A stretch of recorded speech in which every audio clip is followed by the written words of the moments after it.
Hi, I am Genevieve. I'm going to show you how easy it is to make these chocolate chunk cookies. The best thing is you only need to add 1 egg and 120 grams of butter. I'm using a butter substitute called Baker's Blend, which is dairy-free and totally plant-based ingredients.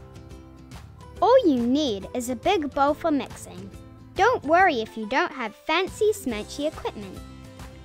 Wash your hands, grab a spoon, and I'm going to show you how to mix by hand.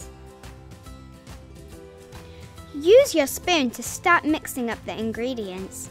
See how I cut through the butter with my spoon? You could also slightly melt the butter first to make it easier. Watch how the cookie dough is starting to combine. Now I use my clean hands to keep mixing. A bit messy, but a lot of fun. Be sure to pull up the dry ingredients from the bottom. A minute or two of this, and your cookie dough will be ready to go. Use baking paper so your cookies won't stick to the tin. Lightly roll out your dough into portions depending on how big you want your cookies. Mine are approximately 1 tablespoon big.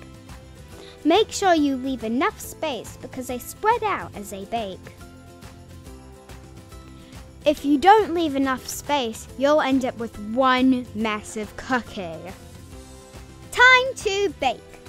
Please have a grown-up help you for this next step. Preheat your oven to 180 degrees Celsius. Bake your chocolate chunk cookies for approximately 15 minutes. 15 minutes feels like forever. Please enjoy the cookies are ready dance.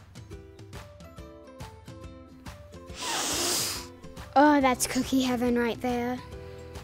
I like to dunk my cookies in milk, so I prefer them a little on the crispy side. If you like softer cookies, remove them a little earlier. Oh, I'm not sharing. No way.